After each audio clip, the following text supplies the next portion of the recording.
फलटण येथे मागील 7 दिवसात एकूण 346 मिलीमीटर पाऊस झाला असून फलटण शहरात व तालुक्यात झालेल्या नुकसानीचा आणि परिस्थितीचा आढावा घेण्यासाठी आज माजी खासदार रणजितसिंह नाईक निंबाळकर आणि आमदार सचिन पाटील यांनी प्रशासनाच्या सोबत आढावा बैठक तहसील कार्यालय फलटण येथे आयोजित केली। यामध्ये सर्व परिस्थितीचा आढावा घेऊन प्रशासनाला योग्य सूचना देण्यात आलेल्या आहेत।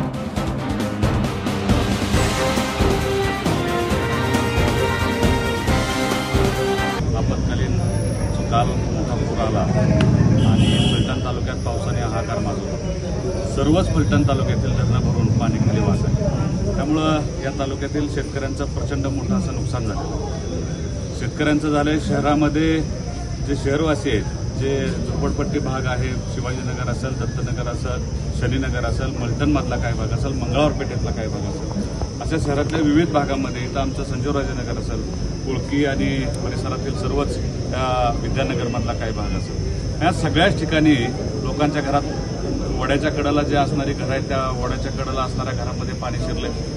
परत त्याचबरोबर शहरातील पाणी एका मार्गाने गटरातून गटर तुंबल्यामुळं बऱ्याच ठिकाणी पाण्याचा साठा होऊन प्रत्येक घरात शिरले। अशा बऱ्याच ठिकाणी बऱ्याच कंप्लेंट आपण होत्या। आम्ही स्वतः माझे खासदार रणजितसिंह नाईक निंबाळकर, मी आणि आमची सर्वच टीम आम्ही सगळीकडे फिरत होतो। तालुक्यामध्ये सगळ्या शेतकऱ्यांच्या अडीअडचणी जाणून घेत होतो। शेतकऱ्यांना रस्ते वाहून गेले, कुठं पाण्यामुळं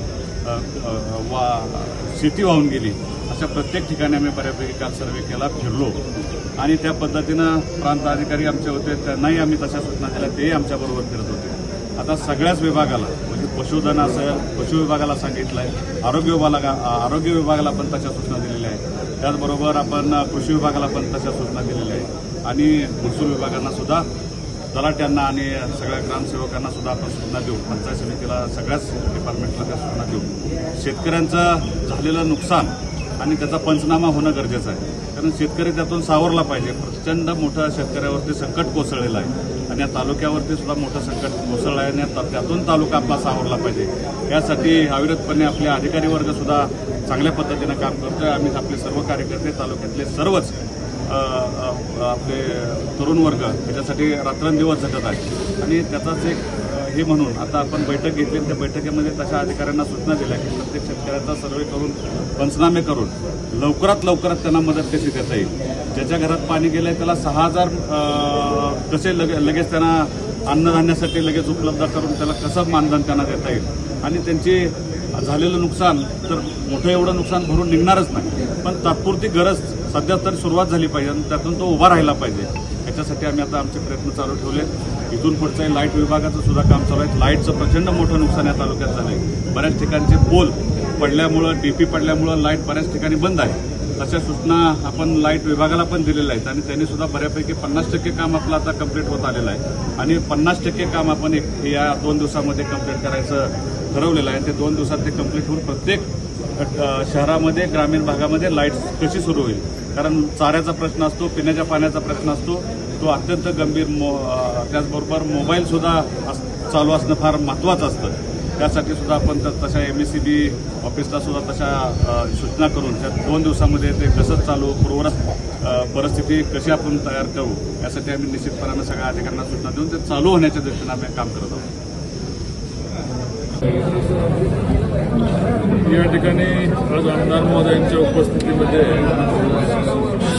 फलटण तालुक्याला जी अवकाळीची आपत्ती आलेली आहे त्याच्यावर आढावा घेण्यात आलेला आहे।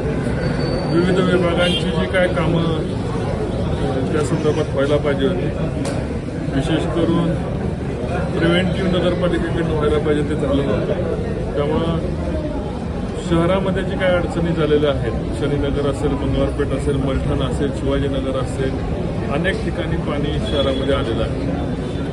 त्याच्यामध्ये प्रशासकीय दृष्ट्या जे काही करणं आहे ते योग्य आहे ते करावंच लागेल। IRDने जी काही कामं केली होती ती काही निकृष्ट दर्जाची कामं IRDकडून झाल्यामुळे बऱ्याचशा ठिकाणी चाऱ्या काढल्या गेल्या, नाही काढल्या गेल्या किंवा बोगस बिलिंग करण्यात आलेलं आहे याची सुद्धा शंका उत्पन्न झालेली आहे। याचबरोबर मोठ्या प्रमाणावर बाणगंगा धरण भरल्यामुळं बाणगंगेला अभूतपूर्व असा त्या ठिकाणी मोठा पूर आलेला आहे आणि सर्व तालुक्याची धरणं भरलीत, विविध वस्त्यांचा संपर्क तुटला। एनडीआरएफची टीम सुद्धा या ठिकाणी आज पाचारण करण्यात आलेली आहे। रात्री प्रांत अधिकारी स्वतः रात्री 1 वाजेपर्यंत आमदार साहेब, प्रांत अधिकारी काबळेश्वर या भागात होते। आज सकाळी 6:30 वाजल्यापासून संपूर्ण प्रशासकीय यंत्रणा त्या ठिकाणी काम करते। नगरपालिकेमध्ये कर्मचारी सुद्धा चांगले गेले, काल 24 तासामध्ये चांगलं काम करताना मी त्या ठिकाणी पाहतो। या आपत्तीच्या दृष्टीने येणारा परत भविष्यात पाऊस जो येईल त्या दृष्टीने काय करता येईल, नाले सफाई, चाऱ्या काढणं याच्या संदर्भामध्ये या बैठकीत चर्चा झाली आणि भविष्याच्या दृष्टीने हे संकट जर पाऊस मोठ्या प्रमाणात झाला तर निश्चितपणे फलटणला संकट येणार आहे आणि कदाचित एनडीआरएफ सारखी टीम कायम पावसाळ्यात इथे ठेवावी लागते का काय अशा पद्धतीची शंका या ठिकाणी उत्पन्न झाली। जी योग्य खबरदारी घेता येईल, पिकांचे पंचनामे असतील, लोकांना ज्या लोकांच्या घरामध्ये पाणी घुसलेलं आहे तिथं 6,000 रुपये द्यायच्या सूचना या ठिकाणी बैठकीत प्रांताधिकाऱ्यांनी दिलेल्या आहेत।